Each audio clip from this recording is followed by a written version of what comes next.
অগ্নিকাণ্ডে ক্ষতিগ্রস্ত সচিবালয়ের ৭ নম্বর ভবনটি খুলে দেওয়া হয়েছে। প্রথম থেকে পঞ্চম তলা পর্যন্ত চালু হয়েছে অফিসও। এ বিষয়ে আরো জানাতে আমাদের সঙ্গে যোগ দিচ্ছেন সহকর্মী স্বপ্নীল শাহরিয়ার শিশির। শিশির, সবশেষ কি তথ্য রয়েছে? সাদিয়া, আপনি জানেন যে গত ২৫ তারিখ দিবাগত রাতে এই সচিবালয়ের যে ৭ নম্বর ভবনটি রয়েছে সেই ৭ নম্বর ভবনে একটি ভয়াবহ অগ্নিকাণ্ডের ঘটনা ঘটেছে এবং সেই যখন থেকে আগুন লেগেছে তারপর থেকেই কিন্তু এই ৭ নম্বর ভবনটি নিরাপত্তার জন্য এবং তদন্তের স্বার্থে কিন্তু বন্ধ করে রাখা হয়েছিল। সিআইডি যে ক্রাইম সিন ইউনিট রয়েছে তারা তদন্ত করছিল, এছাড়াও বিভিন্ন সংস্থা কিন্তু এই অগ্নিকাণ্ডের ঘটনার তদন্তে কাজ করছিল। তো আজকেই এই দীর্ঘদিন পরে এই সচিবালয়ের ৭ নম্বর ভবনটি খুলে দেওয়া হয়েছে। প্রথম পর্যায়ে আসলে প্রথম তলা থেকে পঞ্চম তলা পর্যন্ত কিন্তু চালু হয়েছে, অর্থাৎ এই কয়েকটি তলাতে যে কয়েকটি মন্ত্রণালয় রয়েছে সেগুলোর অফিস কিন্তু পুরোদমে চলছে। আর ৬ তলার থেকে এর উপরে আসলে আগুন লেগেছিল।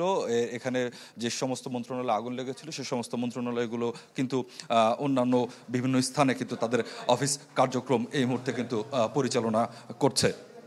এবং যে তদন্ত কমিটি গঠন করা হয়েছে সেই তদন্ত কমিটি কিন্তু আপনি জানেন প্রথম থেকেই নানা রকম প্রশ্ন ছিল, এটা কি আসলে নিছক দুর্ঘটনা নাকি নাশকতার কোনো ঘটনা, এই ধরনের নানা প্রশ্ন কিন্তু ছিল। তো তদন্ত কমিটি প্রাথমিকভাবে যে প্রতিবেদন প্রধান উপদেষ্টার কাছে দিয়েছে সেই প্রতিবেদনে কিন্তু বলা হয়েছে যে এটি দুর্ঘটনা বলেই প্রাথমিক তদন্তে কিন্তু জানা গেছে, যদিও অধিকতর তদন্তের জন্য বিভিন্ন আলামত সংগ্রহ করে সেগুলো কিন্তু দেশের বাইরে পাঠানো হচ্ছে বলেও কিন্তু তদন্ত কমিটি আমাদেরকে জানিয়েছে। আর এখনও কিন্তু এই ৭ নম্বর ভবনের যে লিফট রয়েছে সেই লিফটগুলো কিন্তু বন্ধ রয়েছে এবং এখানে কিন্তু এখনও ৫ তলা থেকে উপরে বিভিন্ন তদন্ত কমিটি এবং তদন্তকারী বিভিন্ন সংস্থা তারা কিন্তু কাজ করছে।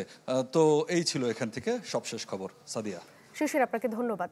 সচিবালয় থেকে যোগ দিয়েছিলেন সহকর্মী স্বপ্নীল শাহরিয়ার শিশির।